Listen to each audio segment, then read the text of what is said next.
Hello, everybody, and welcome back to another episode of the Media Boat Podcast, your weekly rundown of movies, TV, music, and video games. Not necessarily in that order. My name is Mike. His name is Matt. My name is Matt. His name is Mike. And thank you for joining us for this week's edition of the Media Boat Podcast. Today is January the 24th, 2025. This is episode 471. We're going to change things up a little bit this week and do a reverse show, which, in case you don't know what that means, it means that we'll start with movies and work our way down to music at the end of the show. So that means I get to take the lead here. So, without further ado, let's go into the movie section. And we always start the movie section with the weekend box office numbers. Your number one this week. I get to pick up the phone on this one. Oh, ever so slightly. Ever so slightly. But the new releases could not make a dent into the box office this week. So Mufasa, the Lion King, is your number one again, making $12 million, which was roughly where we had it. So, Heck, yeah, go ahead. Go ahead yeah. to number two, because No, it's here's okay. what I was my just going to number one say, was. yes. But it is up to 206 million domestic. It has crossed that 200 mark, but still extremely slow compared to the first movie. And a far cry from it. Yeah, it's not going to make $1 billion. We don't have to tell you that. No, but Um, what is at number two? what is it? Number two is One of Them Days, one of your two new releases. Stopped short at $11.8 million. So, yes, that is a small amount, keeping it from number one this week. Technically, at number one, they had it tracking as the number one movie. Uh, but when the actuals came in on Tuesday, Mufasa, Lion King pulled ahead by Yeah, $200,000. that's why you just got to wait for those actual numbers. No. Number three this week is Wolfman at $10 million in its debut. Sure. Yeah, around there. Number four, Sonic the Hedgehog 3 sticks around $8.6 million this week. It's already at 216, and it's obviously came out way later than Mufasa did. So congratulations to Sonic, still a money-making enterprise. And number five, Den of Thieves 2 Pantera, hanging in with $6.6 million this week. That's at 26. And still lower than my initial projection. Yeah, still somehow 2 weeks in. So Yes. yeah, in case you're keeping score at home, that means you have a score of 1 and 2, and I have a score of 2 and 1. So I'm still comfortably in the lead. Yeah, this is how our pick'ems went last year too. Yeah, yes, it Big the did, big didn't swings early. it? Upcoming this week, we have one new release today for your weekend enjoyment. That is Flight Risk. Yes, this is Mark Wahlberg up in a plane uh, as flight risk, not to be confused with the airport security film that's on Netflix, which is Checked Baggage, I think, or Checked Luggage or something, Okay. starring Jason Bateman. Two completely different films, Yeah. also about flying. Yeah, that's confusing because I've heard of the Carry On one, but Carry On. That's what it is. yeah, Carry On. Carry On. It's just called Carry On. Yes. Anyway, well, that's your one release. Unfortunately, kids and families will have to wait till next week for the big kids release of Dog Man. Get ready for that one. As I've told you at the end of last year when we did our year-end wrap-up show, keep an eye out for Dog Man. That is going to be enormous. Just letting Not you know. enormous as flight risk, because just like Den of Thieves 2, I'm gonna put, actually no, I'm not gonna swing big at 30 million here. Yeah, careful here. I'm gonna go with well, Flying King did 12. Let's just put it at 12. This is Okay. January release, just put it at 12 again. All right. Okay, interesting. Um, I don't know a whole lot about this, and I've seen zero marketing. So I am just going to go a little above you. I'm going to go to 13. But yes, I agree with you. It will be number one. All right. I mean, obviously, it will be number one. It's Marky Mark and his Funky Punch. Yeah, so we'll see. All right. All right, moving We'll on. find out about that next week. Yes, we will. But in But the just like we meantime, talked about last week, yes, oh, here they come. yes, they're here, folks. It is that time of year, a celebrated time in the Media Boat Oh, yeah, that's why household. I'm dancing over here. That's Just why you're celebrating. dancing. We have Oscar nominations. It is awards season. It is time for the most awardiest of all award shows. The Academy Award nominations happened on Thursday morning. Too early for me to see live, that's for sure. I was sleeping because I respect myself. But I was able to see the recording of the version of the announcements, and yeah, I got kind of an idea of where we're at. Some big surprise snubs, some not so surprising nominations, but let's start with the big record setter this year. The top movie in number of nominations this year is Emilia Perez, the musical from Netflix about a Mexican cartel leader who fakes her death and undergoes gender transition, but cannot avoid the people in her former life. It has 13 Best Picture nominations this year, besting Roma as the most by a non-language English language film in Oscar history. Other Also up way, it for the, has 13 nominations, including Best or Picture. sorry, I said Best Picture. Yeah, it's Sorry, saying it's the yes. 13 Best 13 Picture total noms. nominations, including Best Picture. Yes. Uh, Also up for the top prize of Best Picture are Anora, The Brutalist, A Complete Unknown, which I will talk about later in the show, Conclave, our In pick, Conclave. Dune Part 2, probably your pick. I'm Still Here, Nickel Boys, The Substance, and a big surprise swing, and Wicked. Yeah, You know what that means? They full used all 10. 10 slots. Got the 10 pack, but you're probably thinking, wait, isn't something missing? And yes, Media Boat Film of the Year Challengers did not make the Best Picture nominations. In fact, it's not in any of the nominations at all. Probably this year's biggest snub. But before we move on to our opinions about the nominees, let's finish the story here. Your number two in nomination count is Wicked, which got 10 nominations this year, including for its stars Cynthia Erivo and Ariana Grande, tying it for second most overall with The Brutalist, which also got 10, including nominations for Adrian Brody for actor, Guy Pearce, and Corbet, the Brady Corbet, that is, for director.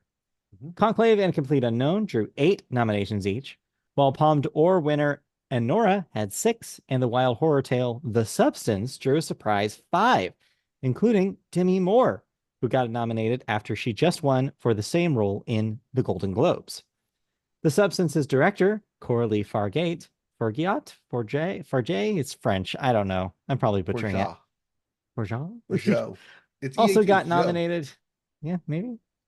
Also got nominated. However, directors of Frontrunner, Conclave, and Wicked did not get nominations. So yeah, sorry, John M. Chu. You'll have to Chu again, because you're not in the running.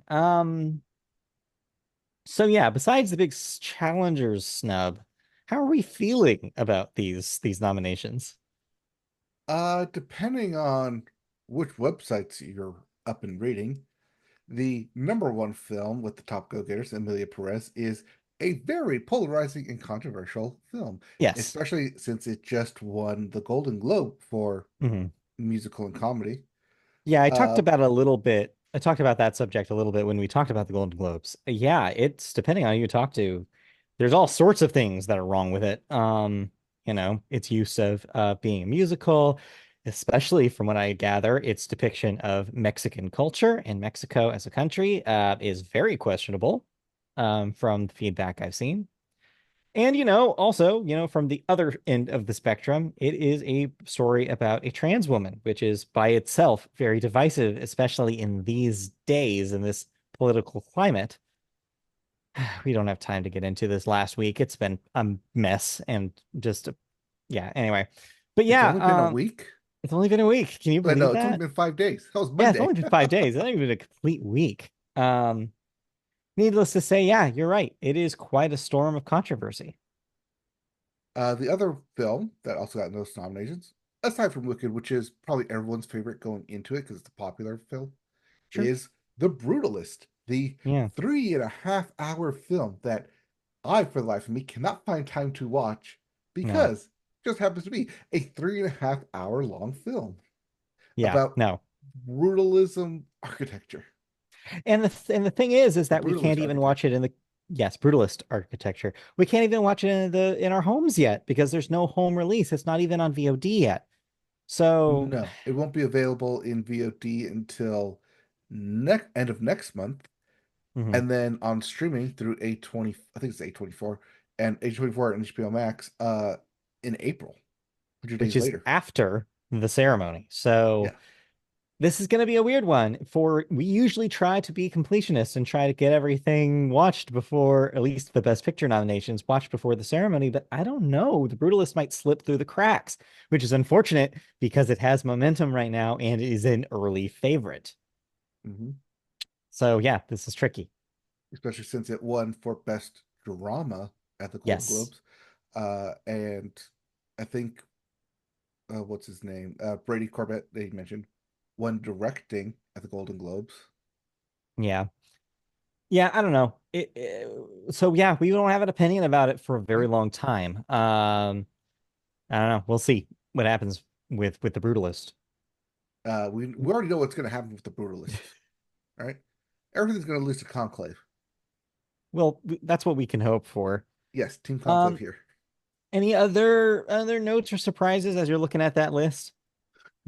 Uh, no, very expected here. I think a lot of the surprise comes from the two nominations from The Apprentice, both Yeah. Sebastian Stan and Jeremy Strong getting the acting nominations in a yet another semi-controversial film being Yeah, I made. guess. Well, controversial on like which side you're talking to, who you're talking to there.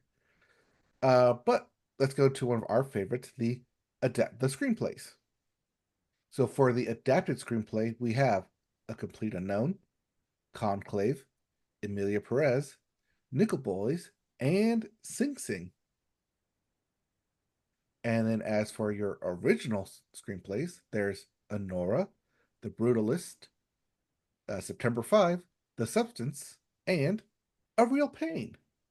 Yes, that is the one single nomination for A Real Pain, the movie we talked about last week. Um, I've since seen it. Um, we don't need to talk about it again. You But I agree will with what say, everything I said about it then? you know what? Not Not quite, really. actually. No? So your thoughts, by the way, for people listening, are up on mediaboatpodcast.com now, so you can read fully what Mike's takeaway from the movie was. I'll just be brief.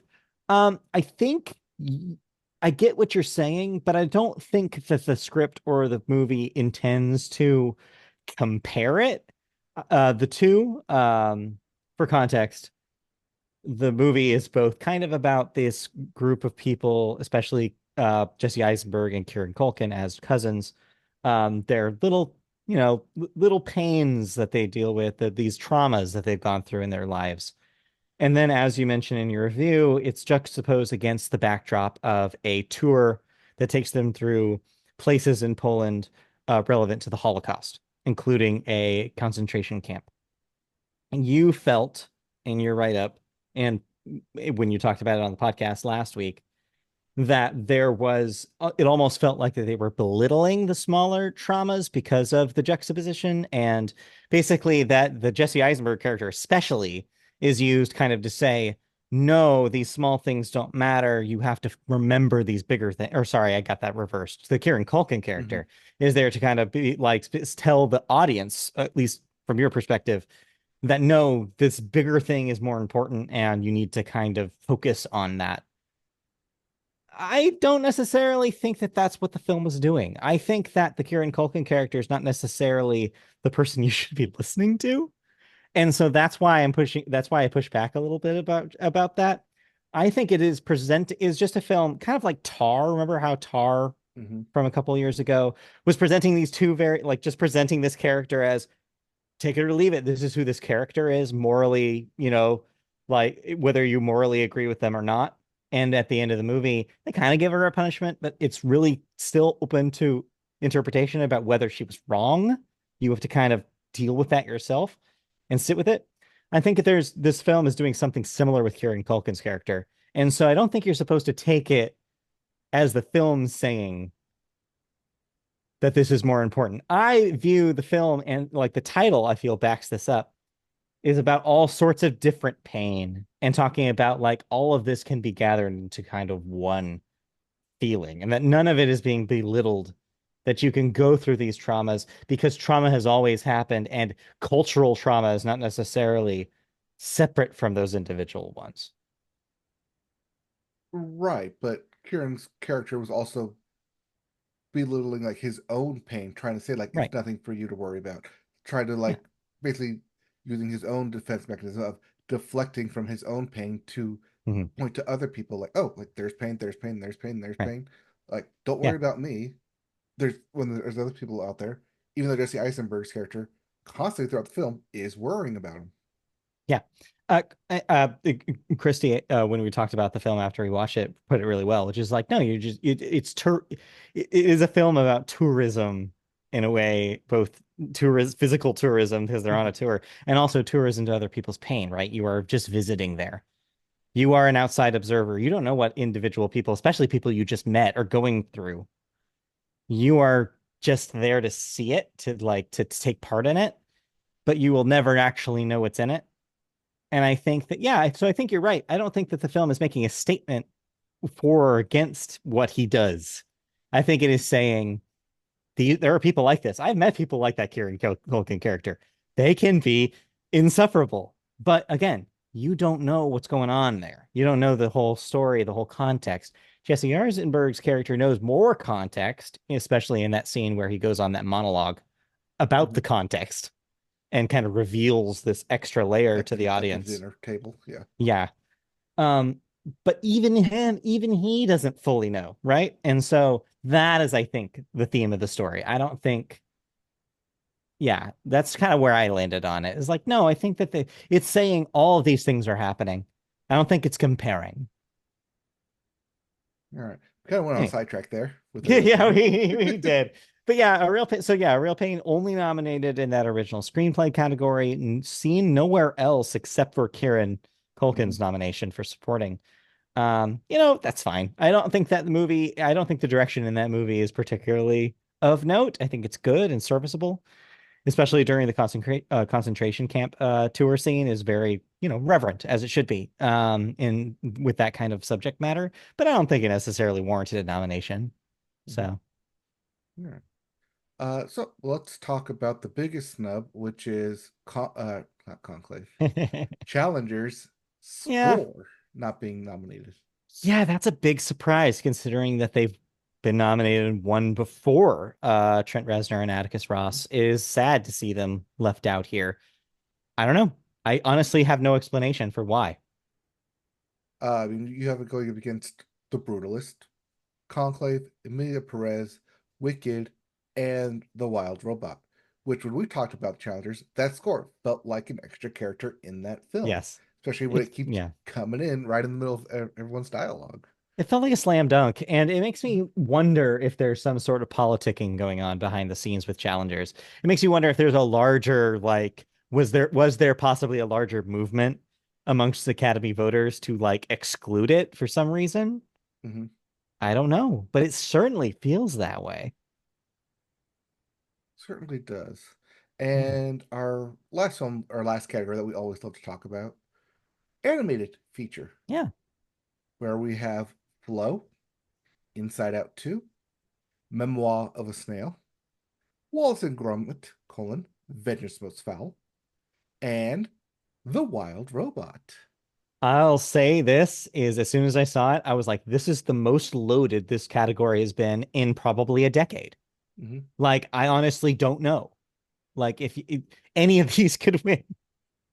I've seen people make cases for Flow, I've seen cases for Wild Robot, Wallace and Gromit. Whenever Armin comes in here, they're always a strong Yeah. case.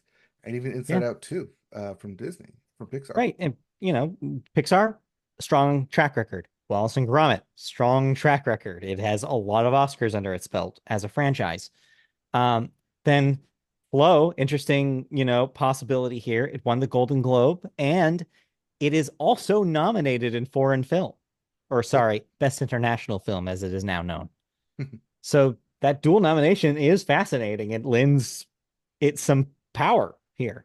Wild Robot also dual nominated this year for its score. So also has some surprising momentum. Like I said, this can go Mhm. possibly, I don't know. They could we might have a split vote situation here just because of how powerful these nominations all are.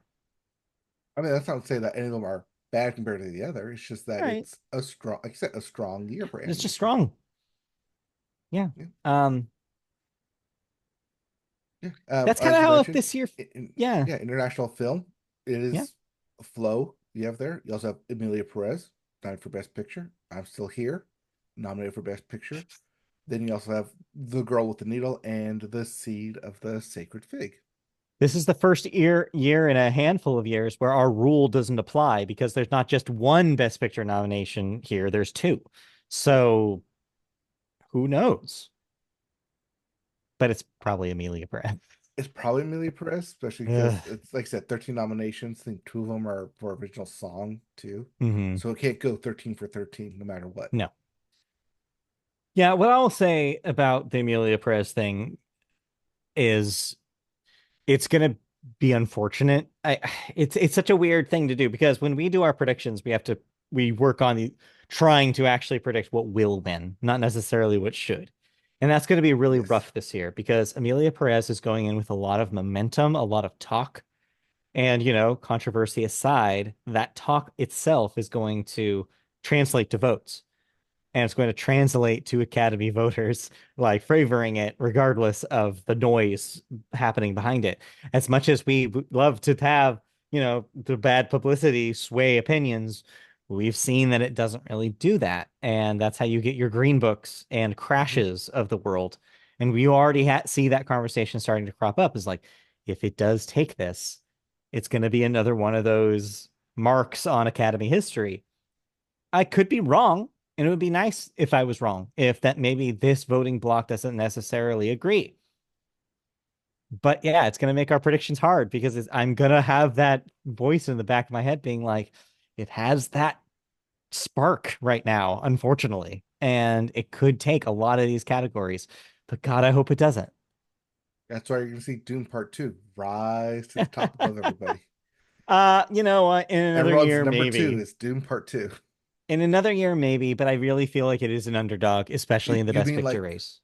the previous year when it should have come out? Oh, wait, no, Yeah. that was Hmm. against Oppenheimer and Barbie. Yeah, no, it still would have Did not. lost. Still a But loss. that's it. Yeah, no, I really feel like Yeah, the book, unlike the last year where like Oppenheimer like was going in as like the clear front favorite, like everyone's just gonna vote for it. there's Not so much yeah, here. it feels a little bit like a three-way tie. I want to say right now, momentum wise, I think the Brutalist, Amelia Perez, and Conclave Conclave. maybe are going in as the strongest competitors here. Honora being the dark horse pick, I think, because Mhm. that could sneak up. It's a young movie with young energy, young director, young stars. It could have some surprise juice. um Compared especially to the aging cast of these other movies, incredibly aging when you're talking about Conclave. It's a great movie, but it doesn't necessarily have a lot of youthful energy. So there's a lot of questions going in here. Nickel Boy is an interesting option here, especially considering how it's shot. It's a very A lot of innovative first first person. person Yeah. kind of thing, which could lead it to surprise some people. The Substance, also an outside pick. It is a movie about Hollywood. Hollywood eats that up. It could surprise us. Wicked, again, I as you mentioned think at the with beginning, yeah, has the audience I think if the power. substance gonna win anything, it's gonna be Demi Moore's for It's leading yeah, role. that's probably your winner there. Yeah, I don't know. This is a weird year, and I think it's going to be extremely hard for us to do our predictions. By the way, after last week, I was wrong. I double checked. I updated that document. Yeah. And before I updated it, I forgot. Oh, I actually won last year. I wasn't super off. Oh, on the Oscar picks? Yeah, we had last I year, think or between last us, you week. won. Yeah, last week I think that I had said that we both did really badly, but I guess I narrowly beat you. You But know, we'll see. 14 out of 24, still barely beating for Yeah, we'll whatever we see had. what happens this year, but it's going to be a bloodbath. I have this feeling right now that I have no idea what's going to happen. Uh, I mean, we don't have to wait that long. Right? March. Yeah, March. All All right. right. Any other things to wrap up to talk about the Oscars until Well, people get nominated. We'll see what happens. We all have right. SAG right before it, which is the biggest Yep. voting block. We have the DGA before it, which is also a huge swing of where things are going to go, and the Mhm. PGA, the Producers Guild. So, Right. So more awards to come, more data for us to crunch before we actually make our picks. yes. But we both watched some Oscar nominated films. Yeah, we did. One of them will kick to next week. You watched The Wild Robot. It's on Peacock as of today, the 24th. Yes. Because of that, I have not watched it yet. So we will talk about that next week. Next week. But in the meantime, there's a movie I saw that I forgot to talk about actually last week. Not, no judgment on its quality. I'll get into that. But I saw A Complete Unknown, the Timothée Chalamet Bob Dylan biopic, directed and written by uh, James James Mangold. Mangold? James Mangold, who of course has a biopic history as the director of Walk the Line, another Oscar nominated biopic. Wow, you went to Walk the Line? I thought you were going to go to That's Ford and true. vs. Ferrari because that was Oh, also that's more recent, huh? it is more recent. Or Yeah. Logan, Less that's of a also more biopic recent. though, not about a specific person as much. Oh, you Yeah. want like specific person? Okay. That's what a biopic is. Anyways, um, so anyway, yes, I saw A Complete Unknown. Here's basically my feeling about it. I think Timothy Chalamet is excellent in it. Like he just burrows into the Bob Dylan character and just like it's almost supernatural what he's able to do in this film. He just becomes him. It's just amazing. Bob Dylan, of course, not a stranger to the biopic. There was that kind of experimental film where five different actors portrayed him that came out a handful of years ago. This is a little bit more linear than that. It doesn't take as many risks. It is very much just about a period of time in Bob Dylan's career, basically from his discovery to his electric concert, the Newport Folk Festival in '65. Um, so it's more constrained and more specific in its storytelling. But I think that's to the film's benefit. It means that you're getting a very like brief account of this very long career. Because yeah, you if you go all over the place with it, it has a risk of being messy. So yeah, I think he's very good in it. I think that he absolutely earns this Best Actor nomination for it. He even sings the part pretty well, is pretty close to Dylan's sound, which is not an easy sound to master. So I give him props just for completely dedicating himself to this role. It's very impressive.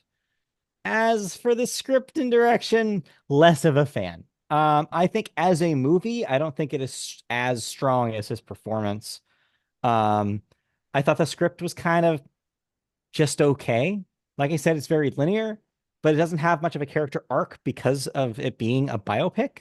Bob Dylan is more or less the same person the first time you see him on screen as he is the last time you see him on screen, and it's not much of a change there. Nothing really changes him. And the characters outside of him, the women in his life, specifically the girlfriend that he has at the beginning of the film, and Joan Baez, who he performs and has an on again, off again relationship with, also kind of don't really have arcs. They just have moments where they're sick of his shit, is basically how I would describe it.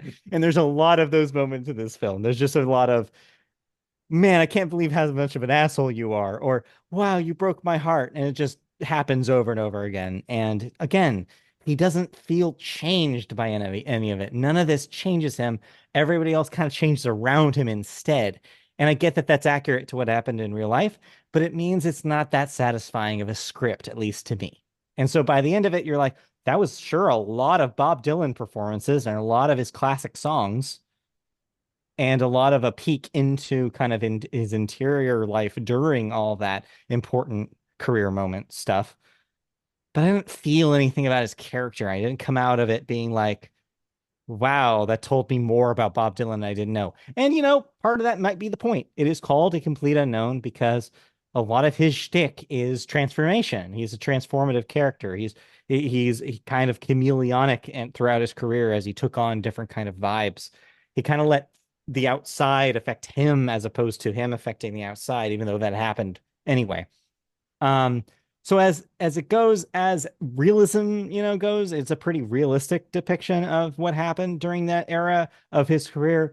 But I didn't just feel like emotionally that there was that much of an arc. But direction wise, it's serviceable. I think it's well shot. I think it does the job.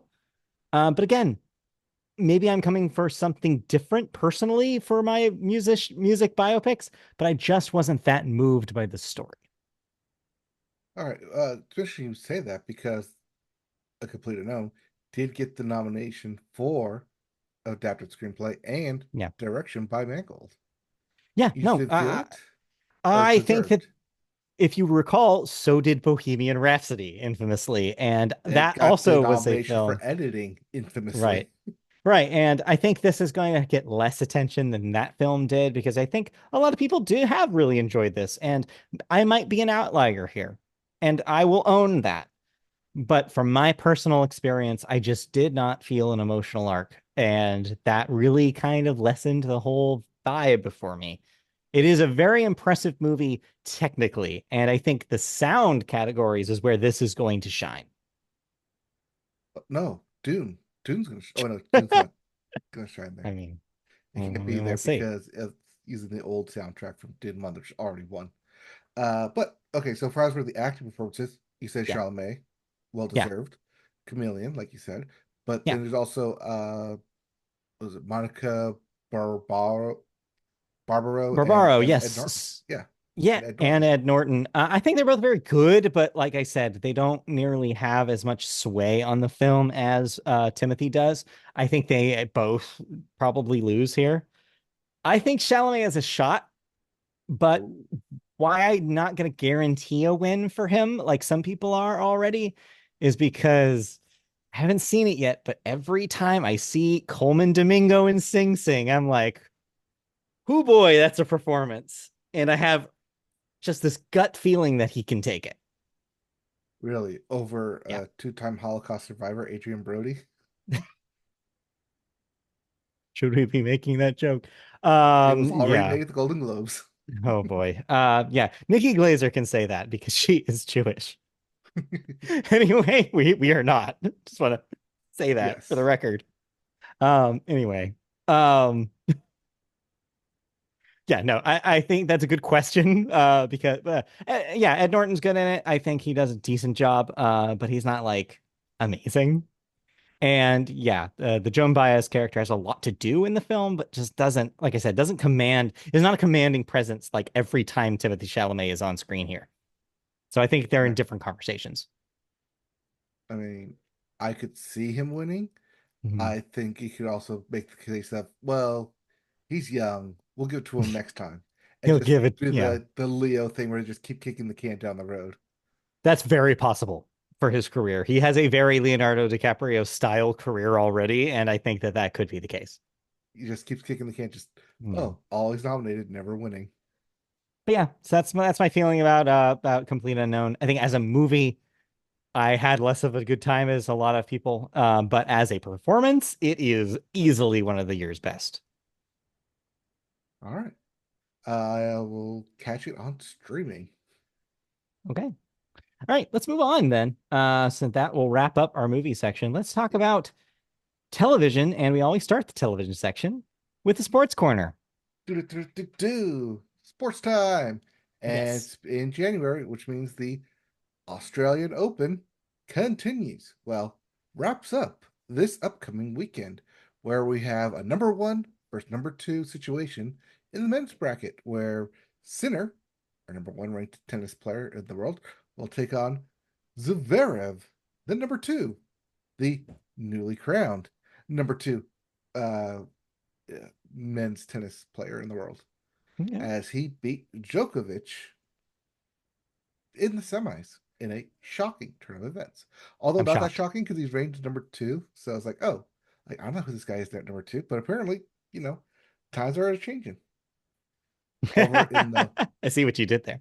Yes, over in the women's bracket at number one, uh, we have number one overall ranked Sabalenka coming in, and should have been playing number two, uh, famous Iga Swiatek, although she faltered in the extra sets at the semis, which left number 14 Keys from the US in the finals over there.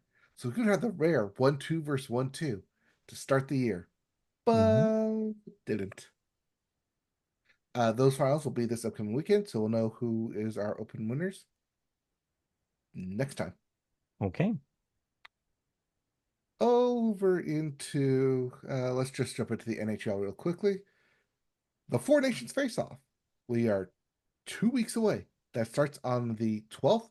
Players are already starting being pulled for practicing as the replacement of the All Star game will kick off in just a matter of weeks here. NBA still going. That Yeah. the playoff, not the playoffs, the All Star game voting continues. Uh, All Star game will take place end of February, as it always does. Okay. And just a reminder, trade deadline is February 6th for the NBA. All right, let's get into baseball. I thought you were going to say Yes. football there, but I'm talking about baseball because we had a big baseball news this past week. The Baseball Hall of Fame in as announced that it will induct three new members. We have pitcher and closer CC Sabathia, who helped the Red Sox win its first World Series. Hmm. We have Billy Wagner, who finally got in on his 10th ballot. Wow. If he did not get in, he would have been relegated to the baseball historians Mm. and whether he would get in later down the line. But then we were all watching, not would he get in on the first ballot, but how much would he get on the first ballot? Yes. We're talking about Ichiro Suzuki, famous MLB player. And sure enough, first ballot Hall of Famer, as he should be. Hmm. But there's a little caveat there because there's Yeah. always one writer out there who thinks no one should ever get in on the first ballot, no matter how good you were. Yes. And because of that, Ichiro Suzuki was one vote shy of being unanimously selected and would have only Yep. been the second player to have that honor, which I mean, means it, yeah. Mariano Rivera continues to be the only baseball player in all of baseball to get a unanimous selection to the Hall of Fame. I mean, yeah, it's going to be that way for a very long time, probably until we're talking about Shohei Ohtani in however many years. What?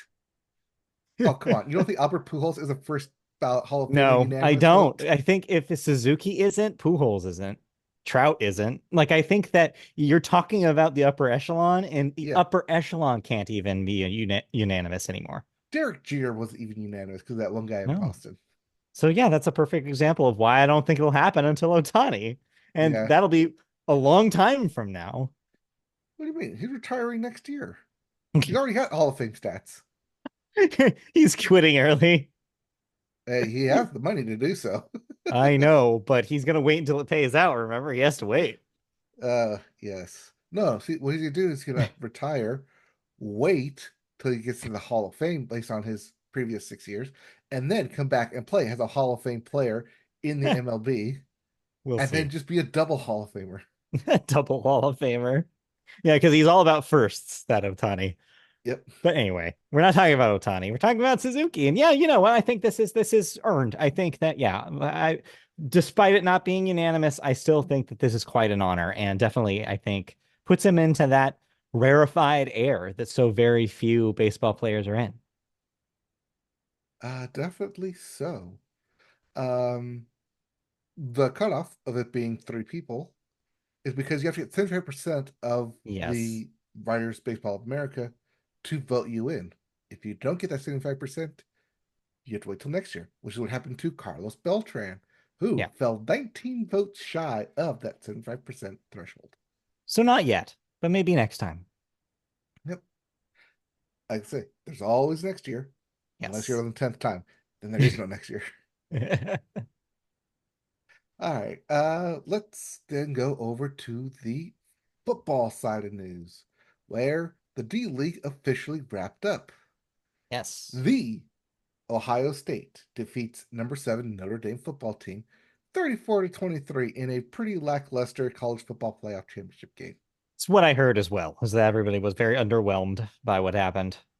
Well, Ohio State got out in front, stayed out in front, and just kept pestering Notre Dame, and they couldn't get anything going.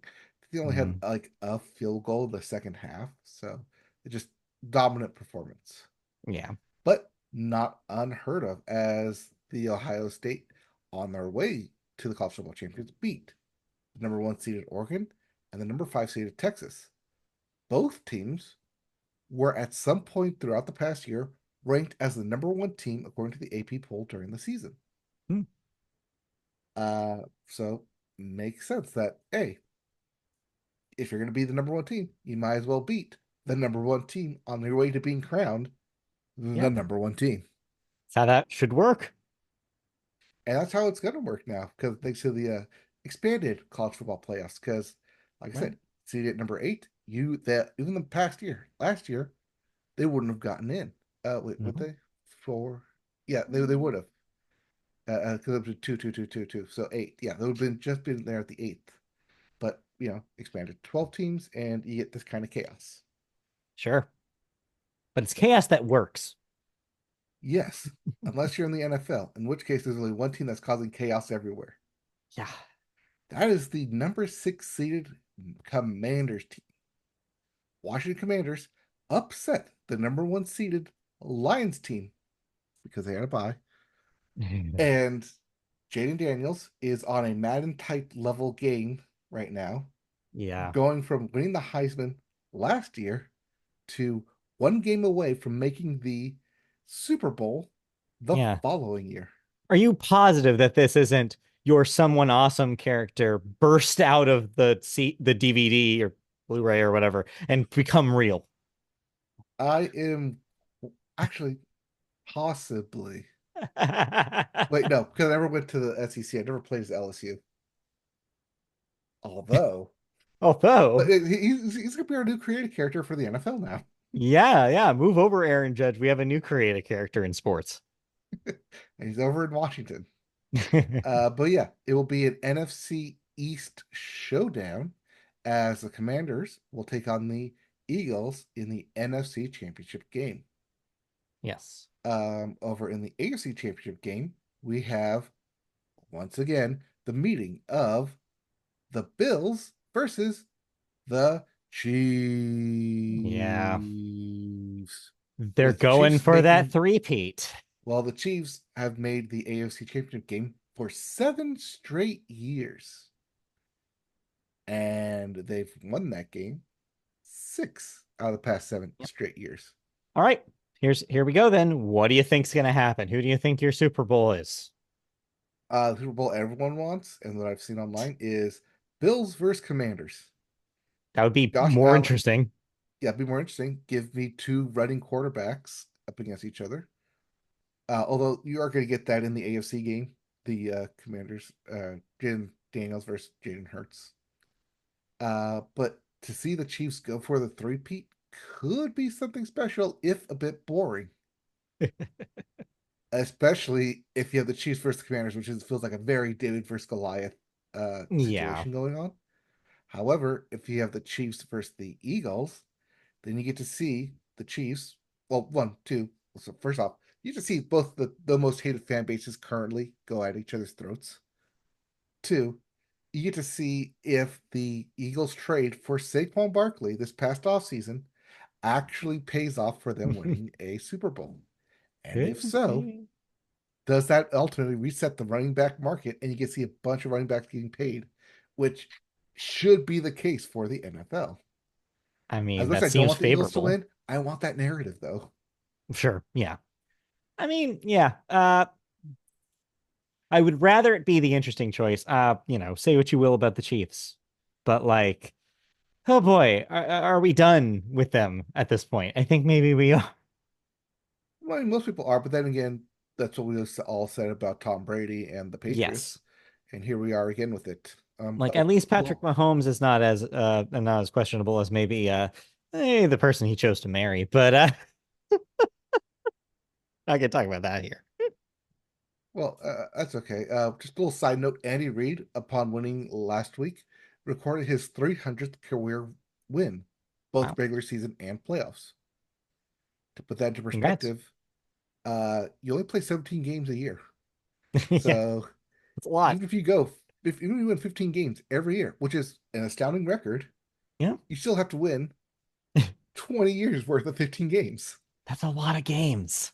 He's been around for quite a long time. Turns out. Anyway. It will be funny if it is Chiefs or Eagles because Andy Reid did coach the Eagles before he went to the Chiefs. So he Hmm. sees some of that shade being thrown too. All right. And you get essentially a rematch of Chiefs versus Eagles, Yeah. except one less Kelsey on the field. Just one. Just because he's busy doing late night. It's true. Yeah, he is hosting things now. Well, yeah, they call it late night with Jason Kelsey. It's confusing because That is the that's name a of the different show. thing. That's the name Yeah, of the that's a show. different thing though. Can't just call it that. No. Anyway, anything else sports wise, or is that it?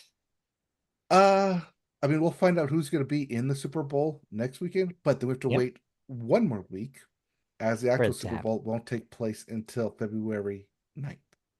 Got it. All right. Sounds good. Let's move on out of sports then and into television news proper, as you have no thoughts here. Yep. So I'll just keep on going. Um, we have little bits this week, but they're all about one production company, and this is a perfect segue from sports, owned by none other than LeBron James. LeBron James's outfit, the SpringHill Company, is now set to merge with a UK company behind Hulu's The Kardashians named Fullwell 73. The two companies are yet to alight on a name for their new venture, though, but they already have stuff in the running. Fire up your Kevin Costners because a Draft Day television show is in development from Spring Hill, Lionsgate TV, and Madison Wells, who produced the original film. So expect drama and excitement of watching basketball players get drafted this time. Yeah, in a full series done. Uh, so yeah, this is a twofold story with Yeah. LeBron's Spring Hill Company expanding to the UK market and the European Sure. market. They, in addition to this, they also made a different deal with a different UK production team to start helping co-produce a lot more UK series. So you see LeBron James' outfit here expanding globally to two content productions now. Yeah, looks like And yeah, it's draft day all over again. it. That film from 10 years ago, 2014. uh, is it not older than that? It might be 2013 film. Uh, I feel like it's been around forever. Oh, I just keep saying it every year. Fire up your Kevin Costners. Hold on. Because every year since it came out, I've been saying that for all drafts. You got Yeah, you're right. 2014. your baseball drafts, your football drafts, your fantasy drafts, every Yeah. type of drafts. You fire up your Kevin Costners and you get yourself pumped to make outrageous trades. Yeah, you're right. 2014. It feels like it's always been here. Just it feels like it's always existed as a film, but I guess you're right. All right. Well, enough about that. We have to move on. Let's talk about some cancellations and renewals. What am I no longer watching? First up, you're no longer watching the completely made up adventures of Dick Turpin, which was a Apple TV Plus show that we actually watched a few episodes of. funny, but just, wasn't something that I super was like, I have to watch all of this. Okay. It has been canceled in advance of its second season due to some issues on Yes, there's set. some onset issues with this. Yes.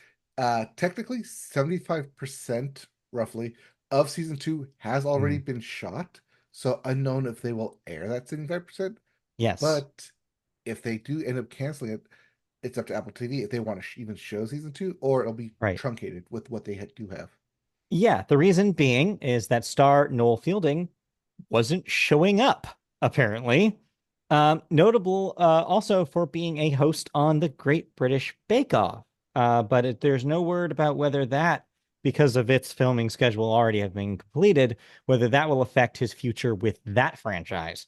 But I have to imagine that if he's not being responsible with his professional career, I can't imagine that such a established show would invite him back. So this might have ripple effects on the rest of Fielding's career. So keep your eyes peeled. There may be a new host Yeah, for the British Bake Off. it's happened before. It can happen again. Yes, it is. Also canceled this week, Teacup on Peacock. Canceled after just one season. I don't know what that was. I don't remember either. The Frasier reboot on Paramount Plus. Canceled after its second season. So no more Frasier. I'm surprised they even got two. Yeah. We also have an ending. The Righteous Gemstones on HBO, a show that you have enjoyed, will end after its fourth season. Currently filming its fourth season. They just announced a couple of new cast members joining, including one Sean William Scott will be joining this upcoming season. But Wow. yeah, will be its finale. So we'll see how Okay. well it does nailing that ending. All right. Then we have a round of renewals for y'all this week, starting with The Lincoln Lawyer on Netflix. We'll get a fourth season because it's just one of those things that's easy to watch. You need to gobble up. Mm-hmm. Abbott Elementary gets a wonderfully timed fifth season, still remaining. I still think it's probably the best sitcom on network television, still in its fourth season right now. High Potential on ABC, a show you said was growing on you after the pilot. I've been actually caught up this past week on Okay. High Potential. I went back and watched the episodes that are currently available. Yeah, it's just enough like gummy and chewy to where like, okay, I'm into it, but also like not that into it, but Sure. just enough to where I'm like, okay, I want to see what happens every week. Or at Okay. least like it's easy to binge watch all of it. Well, there'll be more to binge because it is getting a second season there. Yes. And Kaylee And Olsen Love is, survives the one season curse. yes, believe it or not. No, the Mick ran for like 2 or 3 seasons, right? Did it? I thought it was I meant think for it did. It's there for a while. We were just talking, actually, Christy and I were just talking about it. Christy was saying, like, man, she's in so much. She must be like super easy to work with or has an amazing agent. Like, maybe. I don't know. Anyway. Love is Blind on Netflix will get 2 more seasons. That will put it to 10 whopping seasons on Netflix. It is a money machine. Yes, and the next season, season 8, coming this Valentine's Day. There you go. So you know what I'm watching. Yes. And in advance of its fourth upcoming third season, The White Lotus on HBO will get a fourth season renewal. So a couple more seasons at least of The White Lotus. That will also have a February release. Yes. And then lastly, a little surprise twist here. The 1% Club, which was a game show starring host Patton Oswalt on Amazon Prime Video, is getting renewed, but will move to network on Fox and will replace Patton Oswalt with Joel McHale. I Sure. guess that was a stipulation by Fox is that we have Yeah. Joe McHale. He must host something. Got him here. He's just sitting here. I don't Put know, him to but work. I like the 1% Club. I liked Pat. I mean, we love Pat Oswalt here. We love a surprise Patton Oswalt in all his forms. Yeah, so it is definitely a surprise that he won't be returning. Yeah, Christy and I tried that. Tried the first episode of that. Wasn't our favorite. I didn't like how they focus so much on and all the people that are playing our characters. Isn't that fun? We were like, eye roll. No, thank you. Yeah. But yeah. Anyway, they should just play the game and be quiet. is what I think. Anyways, all right, that moves us on to video games, and I'll hand it over to you. Yeah, no deaths this week. No Notable deaths this deaths. week. So let's go into video games where we start with new releases, Yes. including Botany Manor for the PS4 and PS5. Get your plants on. Neptunia Riders versus Dogoos for the PS4, PS5, and the Switch. Orcs Must Die. Death Trap at the PC and Xbox Series X. Well, if you want the orcs to die, I think a death trap would be a really good way of doing Uh, Probably. I don't know. I don't cover much orcs outside of my domicile. that. We also have Marvel Spider-Man 2, but this time for the PC. So get your mods Yes. on. Yep. Uh, Phantom Brave, The Lost Hero for PS4, PS5, and the Switch. And two big releases for everything. First up, Sniper Elite, Resistance. Wide release. You got it. You can play it. I And believe it's that coming is to a the Game Switch. Pass day one release as well. So Game Pass users can play that right away. And we also have Citizen Sleeper 2, Star Wars Vector for everything new. You got it. You can play it. Yeah, that is a sequel to a game that I heard a lot of positive buzz about, Citizen Sleeper. So yeah, probably a big release for a lot of people. All right. All right. So there's so much gaming news that we covered all Yeah. into the gaming bits. There's too much, honestly. Too much. Well, what's not enough is how much EA lost in market value because they lost 6 billion, but I feel like we could make them lose more. Yeah. So this is, of course, following Football Club 25 and Dragon Age, both coming out to underperforming news. Yeah, the bigger headline has been Dragon Age because, of course, it is. It was very controversial upon its release for a few reasons, not limited to a bunch of internet idiots saying that it was too woke. But the main takeaway here is actually not Dragon Age, it's Football Club. Apparently, for the first time in years, EA had a huge drop in sales and overall activity, financial activity, like sales of like equivalent of loot boxes Mhm. for Football Club. And yeah, that huge downturn led to this $6 billion loss. Now, is this the first year or second year they've dropped the FIFA logo? This is the second full year, second release in the Football Club moniker. So last Right. year, I guess the game didn't have as much of a severe drop off as this year. Who knows why that might be?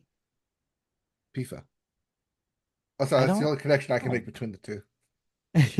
Yeah, I have no idea. It seems random unless just the audience is getting less enchanted with the idea of random polls. Like maybe the ultimate team model is needs a revamp. Um, Maybe. I mean, Matt or EA over at Madden and NCAA do their ultimate teams just Yeah. fine. Constantly have Well, new updates. Well, we'll see. I yeah. mean, however, will EA make up $6 billion in market value? I'll have to well, I think the story of 2025 will be like we talked about the year-end wrap up for How video do games games is make money? how will these companies course correct after these big mistakes? And this is one of them. Right. Oh, especially when there's rumblings of GTA, what are we on, seven, six, Six. We're still seven. on six. Yeah, we're still on six. GTA 7 coming out to the tune of 80 to $100 price tag. Six, not Yeah, where are we on? Six, seven? this will be six. Yeah. Oh, this will be six. Not we're currently in the middle of six. No, I'm saying we're still on six. Like six hasn't even come out yet. Year seven is Well, years when you ahead. said that, I was like, okay, wait, we're still on six, meaning people are still playing Grand Theft Auto 6. No, they're Not playing me, of course, five. clearly. Yeah. Clearly, I am not one of those people. They're playing five, which is I know, yeah, but isn't that like a very 10-year-old old. game now at this point? It's older than that. Anyway, I know. It's a last gen console. yeah, it's generations ago. All right. Well, speaking of Dragon Age, Dragon Age director has left BioWare for an offer she, quote, could not turn down. Again, internet controversy kind of muddied the waters here. The official story is that she did find another gig, and yeah, good for her. It had nothing to do with internet chuds as much as the internet chuds want you to believe. The narrative in the rumor mill is that she was fired, but there's no actual official credence to that claim. Yet. Now, I'm I only sure. say that because at some point there's going to be a hack leak come out with Ugh, all like the emails, be like, see, who see, knows? I just don't or want to lend any fire to the conspiracy theorists. They're already stupid enough. Yeah, oh, no, take that sorry, off. I'm not in, not here, not yet. I Anyway, have my other theories elsewhere. yeah. All right. In other gaming bits, hey, the Video Game History Foundation will make its digital library available to the public next week. Yeah, this is very exciting. They're a group that does a lot of good work. And one of the things that they've been doing is creating an archive of digital video game related materials, whether it be old video game magazines or instruction booklets or other kind of flyers, like marketing stuff, paraphernalia around video games. So yeah, so far it's been a project of theirs to get that to the public in kind of internet archive kind of presentation, and they're going to reveal that next week. I am very excited to dig into an archive of old video game magazines, especially because I love that stuff. It'd be very interesting. This will help bolster some like Wikipedia articles. Be like, hey, Yes, we can actually indeed. find something to point to, Yes, especially under rumor mills. first like firsthand references and citations will be wonderful for something like Wikipedia. You're exactly right. All right. Let's see here. Well, something that doesn't need no annotations. Call of Duty was once again the U.S. best-selling video game for the 16th year running. Yeah, as long as they release one, it will be your number one game. It seems like that's just what the numbers bear out. 2 years Call of Duty could just sign up for being Call of Duty. Yeah, it's almost going to be well, actually, it's older than that. That's only the last 16 years, but the series predates that. It is over 18 years old. I Oh think no. that the original Call of Duty came out in 2003, I want to say. Oh no, we're Yeah. old. Yeah. Wait, no, that means Call of Duty is like a sergeant now? General? 20, yeah, 22 years old, roughly. Yeah. Staff Sergeant. Staff Yeah. Sergeant Call of Duty. Yeah, pretty much. All right. Let's see here. Well, someone who won't be getting a named title anytime soon. Warner Brothers game boss is officially leaving. Well, no surprise, swallowing the disappointments that were Multiverses and Suicide Squad from So, last year. yes, unlike the Dragon Age director, this does seem to be a direct result of underperformance. We know how Warner is ran right now, and he said that he had some very specific complaints and disagreements with how their games group was being run. So of course you're gonna bail out. So yeah, Warner Bailout. has a real issue on their hands. I think this is more severe than EA's issue. I think they need to figure out what games work and how to survive the Zaslav dynasty over there. Well, someone who isn't pushed out, or at least I hope isn't being pushed out, Insomniac Games founder and president Ted Price, Yes. slated to be retiring. I mean, this isn't super surprising. He's been a figure in the video games industry. Well, let's be honest, ever since I've been looking at it. So since Yes, the it's the mid 90s. 90s, Yep. he's the one who shepherded such famous franchises as Spyro the Dragon all the way through Ratchet and Clank to Resistance to to what they're currently doing with their Spider-Man games. He's been a like irreplaceable part of the PlayStation ecosystem ever since the very first Insomniac games. Notice how you skipped right over Sunset Overdrive? Well, that was a unique time in their history. That was between their PlayStation second party and PlayStation first party sequence eras, I guess you could say. But yeah, Ted Price, great guy. He always seemed like one of those game directors who knew what he was doing and was always very knowledgeable and friendly. He was willing to show up and do interviews all the time, and was one of those Sony related guys where you're just like, yeah, he's just a veteran who knows what he's doing. So it'll be sad, but he's going to be replaced by not one, not two, but three different co-heads that will all try to shepherd Insomniac into this next era. That's, I mean, while it's a good sign that he was that responsible for that many price from that many like cogs Yeah, in the Insomniac games, that never feels like good because then it's like, okay, but who's the head right. when you have three? I mean, in an era where PlayStation itself is run by two joint CEOs, it's like, yeah, that's a good question, isn't it? Yeah. All right. Couple of quick bit hits here. Don't Nod developer Yes. has delayed the second part of Lost Records, Bloom and Rage. Yes, the first episode of it is still slated for just a few weeks from now in February, but the next one has been pushed, I believe, to May. So it'll be a little bit of a gap between the first and second episode of that Yeah, they love doing their episodes, don't they? game. We also have Marvel Snap, which temporarily went dark due to its association with ByteDance. Yes, so this was probably your headline before the developer direct happened and kind of took the spotlight. Yep. But yeah, as the kids say, Marvel Snap caught a stray this week. TikTok, as you may know, was shut down pretty voluntarily, it seems, by ByteDance in an effort to get eyes on it and to Over get the last weekend, yes. Saturday into Sunday. Basically, they took what was going to be a ban of their service in the US and took advantage of it by making a big show of things, praising President Trump for helping them out and coming back later the same day. But during the time that TikTok was down and extended beyond that, because of its publisher being owned by ByteDance, Marvel Snap was also down and was unable to be downloaded or updated from its app stores.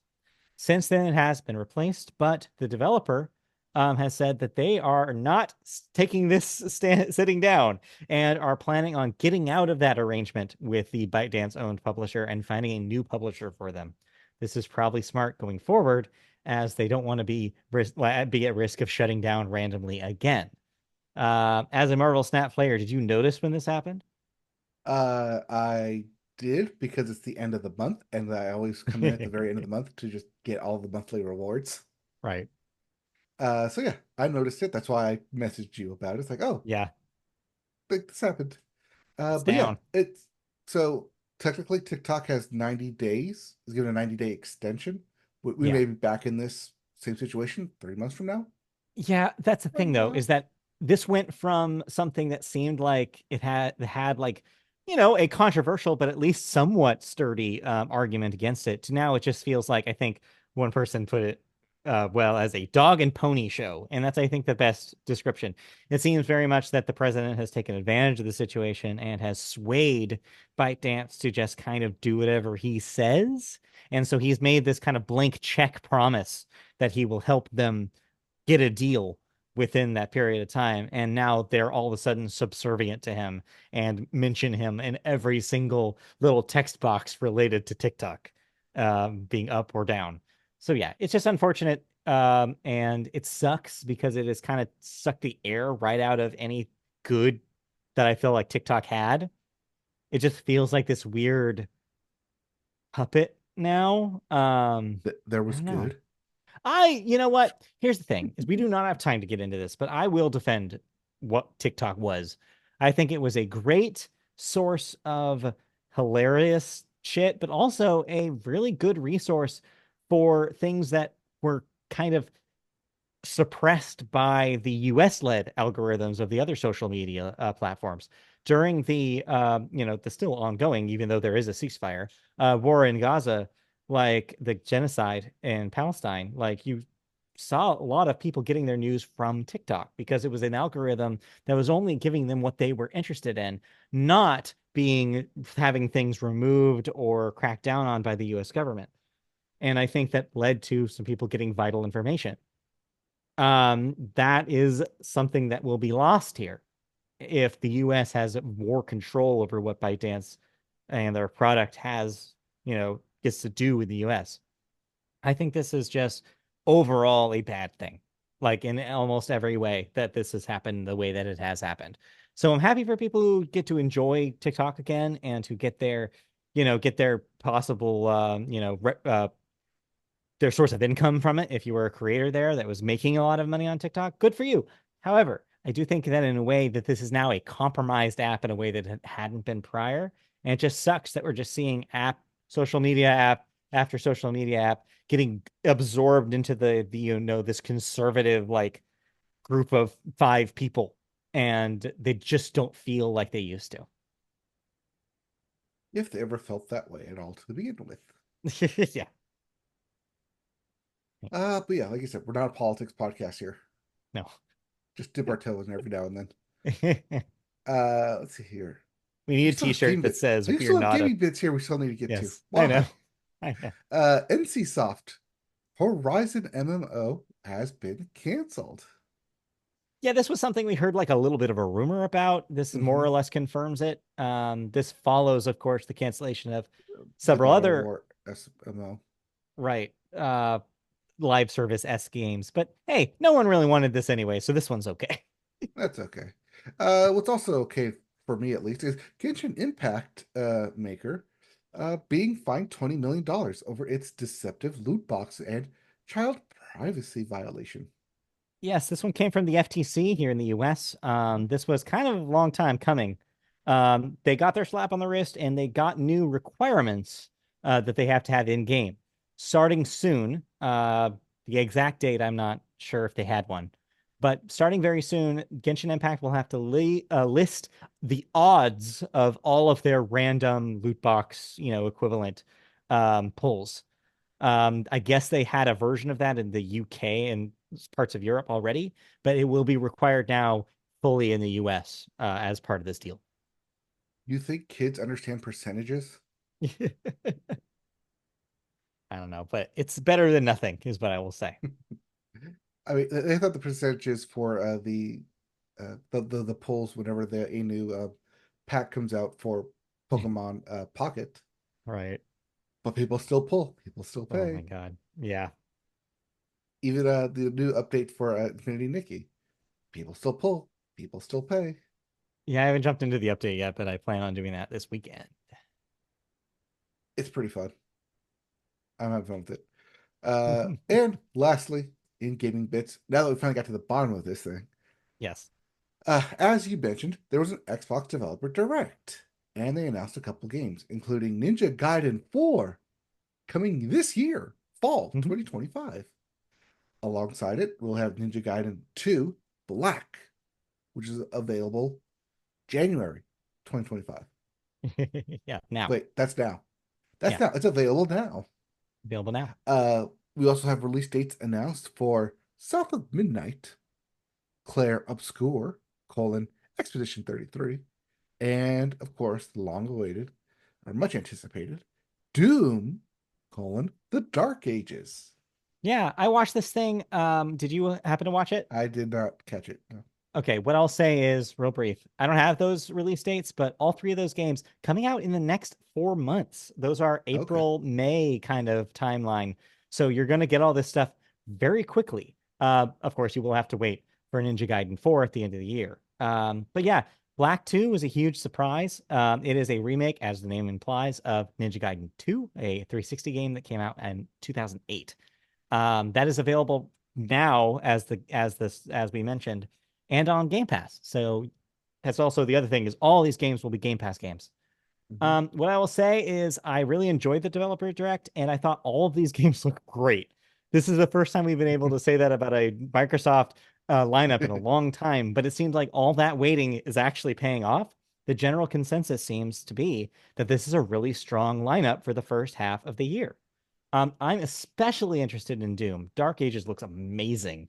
I liked what I had played of Doom 2016, and this seems like a better follow-up to that than Eternal was, which was a kind of divisive game. This seems like they're going back to basics, just focusing on the gunplay, a lot of melee combat, a shield that does a parry, that seems like a lot of fun to play with, a lot of tools, and a cool medieval influence setting that I think is going to really, really work. That is definitely an early highlight of this year. That's coming out in May. Clair Obscur also looks good. You might be interested in that one. That is very Final Fantasy influenced RPG. But it's also very French, which is interesting. So keep that one on your radar. It's also coming out on PS5 before you ask. So you will be able to play that. And then yeah, even Ninja Gaiden, even though that's something I don't really have played in the past, looked pretty good. Platinum working on that one alongside Team Ninja for the first time. So it's got a little bit of a Platinum influence on the battle system. It seems like just a little dash of Bayonetta in there. And then South of Midnight looks great too. A very unique art style and kind of frame rate approach. It's not too dissimilar to how the Spider-Man animated movies look. It's very like that kind of every couple frames kind of vibe. All those games look good. Yep. South of Midnight will be launching April 8th.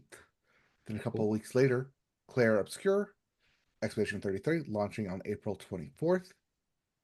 Followed a couple of weeks later by Doom, The Dark Ages on May 15th. Yeah. And like you said, all that available on Xbox Game Pass. Yeah. May have to pick one up at some point. I guess so. Maybe. All right. Yeah. Uh, well, I mentioned what I've been playing. Some Marvel Snap, some Nikki Infinity. You been playing anything?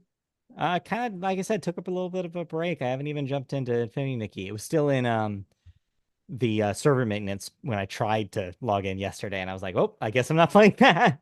Yeah, okay. So, Yeah. yeah, Oh, let's and I move on. have been streaming NFL, like I Yep. said, getting the Rams to the playoffs and currently going on an undefeated run with Hmm. a backup quarterback. Wow, what do you Never know? got injured, but I still got my Kyron Williams in the backfield just running over people over. There you go. All right. That brings us to our last section, the music section, Yes. where we start with the Billboard. Start the Billboard with the Hot 100. And the number one hottest song in the land is Still Die with a Smile by Lady Gaga and Bruno Mars. Yep. At two, DTMF by Bad Bunny. At three, Baile Inolvidable by Bad Bunny. At four, a bar song, Tipsy by Shabuzi. And round your top five, Apt by Rose and Thank you. Bruno Mars. So yeah, your same olds, except for a couple of Bad Bunny singles off of his new album that was already number one last week. So it just took a little extra time, I guess, for these to chart. As for your albums chart, your Billboard 200 extension, and the one is Debí Tirar Más Fotos by Bad Bunny. At two, it's Lover, live from Paris. It's Yes. Taylor Swift. So this was a vinyl repress that is the recordings of the song that were in the Live from Paris special that was on was that a Disney Plus? I forget who had that. What? The concert special. Yeah, it's Disney Plus. Yeah, it was Disney Plus. But yeah, so this was a repress. This is why it sold out again and charted this week. Okay.